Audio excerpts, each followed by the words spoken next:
I was getting a tattoo this morning when the farmer brought out a branding iron, and that got me thinking, amazing, look at what is unbelievably possible in No Man's Sky. That is right, guys. In today's video, I'm going to show you something that I've been wanting to do for a while, but I've only just figured out the base mechanics of it, so I'm going to show you what I'm talking about. It is utterly crazy, and I'm sure you're going to love it. So let's get into today's video. So just whilst I get set up here, because I need to put down a base computer, I just want to say a massive thank you to all of my recent subscribers. You can see their lovely names right now going across the bottom of the screen. And if you watching this here today are not subscribed and you want to be in my next video, all you need to do, hit that subscribe button, hit the like button for the video, and your name will appear in my very next video. But I mean, look at all those names. Absolutely fantastic. Great to see everybody. Okay, so I want to talk to you very quickly about teleporters and what can be possibly done with them. So, as you can see, a normal teleporter, you place a teleporter down and then another teleporter, and obviously it takes you from point A to point B. However, I want to show you what else is actually possible. So what I've gone ahead and done is placed 3 teleporters down at the bottom, placed a cuboid solid square in the middle of each one, and then placed an additional teleporter on top, and I placed them in series. And now, as you can see, what happens is I'm actually getting jolted from one teleporter to another. So I'm actually taking advantage here of a known glitch. So what happens is I've placed cuboid rooms instead of solid blocks. Now, as you can see, there's teleporters in the middle. So what happens is if you wire these teleporters in series, you'll go down into the next cube below. However, with it being a solid block, what will happen is when you hit this room here, you'll actually get automatically pushed up and into the next teleporter.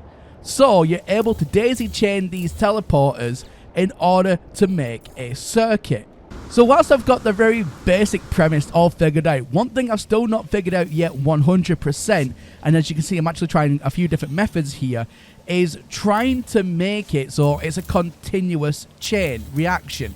So what I want to do is step into the teleporter on one side and go through all 3 teleporters without stopping, without having any sort of other intervention other than going into the first teleporter, and it's just daisy chaining me across the way in a endless circle until I particularly want to stop it. However, that's where the problem lies, because what happens is every time you go through one of these teleporters and you get pushed up, it doesn't like to put you back directly within the teleporter itself. It actually just takes you off just a little bit to the side. So I need to try and come up with a method on how to mitigate that in order to then cause total chain reaction. Now, I've tried a total load of different methods. The first method I tried was actually glitch build in a short range teleporter to the side. My thinking behind this is when it pushes you up, you'll automatically, your head will at least touch the very top of the teleporter itself every time, and therefore it will be continuum. But that didn't actually turn out to be the case either. The next thing I tried was to physically block these in like this, and whilst using these short bullets, it does help a little bit. It just wasn't giving me the full continuum I was looking for, and it actually takes up 4 resources or 4 available slots to build with for each and every single one. So I wanted to try and get that number down and to make it a little bit more manageable than that. So that wasn't going to work either, but I'll show you what I mean here. So when we go through, as you can see, it's good, it is better, but it's not continuous. So after a lot of trial and error, I've settled down for these sofas now. Now, these sofas are by far not perfect, but they do give me some hope that continuation is possible with the right placement, or at least until I can find another substitute. Now, I'll show you what I mean, but what happens is I go through this right here, and as you can see, I go towards the very end, but instantaneously, it's actually taking me through the middle automatically and put me through to the end. So I know that the continuation part of it is working to a point, but it's not like automatically doing it because I still have to walk through the teleporters on either side. But it's definitely better than what I've been originally getting, which is by far the best. So you might be asking yourself, okay, so what's been the purpose of this whole experiment? Well, as you can see, going around the entire island now, I have placed down these teleporters. And my idea for this was to build a gigantic island-sized merry-go-round. I just needed to figure out most of the basics first, which is what I've gone ahead and done on a small scale. But now we're going to ramp it up to 11 and see just what is truly possible with these teleporters and No Man's Sky in its engine itself. So yeah, I've got a lot of work to do. The solid blocks are all placed now, fantastic. So we're just going around finally placing up the last of the teleporters on top and then wiring them up in series in order to create that forward motion and momentum. So much work.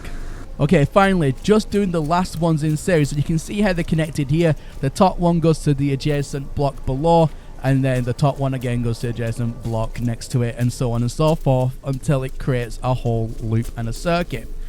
Fairly straightforward stuff. However, when you're doing this many, it is very tedious. And finally, the last piece of this build is just putting in these corner sofas, which I've done for virtually all of them. I've just got the last two to do, and then we'll be finally be ready to do some tests. And my god, this has taken me just over about 2 hours to do, because I've been trying to get these placements of these sofas just right, and that's probably been the most finickiest part of this entire build and experiment.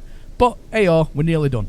Always remember to make a save point, because if you don't and your game crashes, I'd have to do this all over again, and I really don't want to do this all over again. This has been a very long process, but we're ready to do some testing. As you can see, everything now has been set up exactly as it has been done in the middle in our small scale.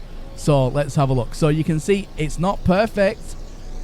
Wait a minute, I didn't forget these. Oh no, wait, okay, so it's not perfect, but it is working. And again, but I've not forgotten to do these. Right, okay, so have a look here. Because of how big on a scale that I've done this, the game's actually having trouble rendering in the distant ones, and it's actually de-rendering them, which is causing the loop to stop, because once these chairs are in, or these sofas, it's just a quick wiggle from me on the keyboard and I'm on to the next one. I know this can be done in a split second, so it makes it more easier to transition from one to the other, and it's done super quickly. However, with these sofas now disappearing, I'm having the issue where I'm then obviously falling off.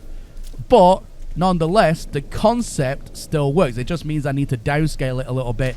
I'll probably make it about half the size in circle radius, and then that hopefully should mitigate that issue. But I mean, honestly, it is super amazing that I built a gigantic island-sized merry-go-round. And just to show you as well, on my base complexity here as well, I've got it set to ultra, just in case people think, oh, well, you know, you need to turn up your base complexity, that way then you can see better and more things in a distance. I got that absolutely cranked up to the max. So that's definitely not it at all. So it's probably just slightly out with its rendering distance for the base itself. So I'm going to have to probably downscale it just a little bit. But I mean, overall, I mean, guys, look at this. It is actually pretty crazy. Now, if you have a recommendation of what you'd like me to try instead of these sofas to try and get that continuum, or do you have an entirely different solution altogether, let me know in the comment section down below, and I will revisit this, build it a little bit smaller, and hopefully we can get full continuation on the next build. But there we go, guys. I just wanted to show you that I've attempted to build a giant merry-go-round architecture around the entire island, which is absolutely absurd. But there we go. That's everything from me here today anyways, and as always, my name is Professor Cynical, and I'll catch you all again in the next one. Bye for now. Oh, I think I'm gonna be sick.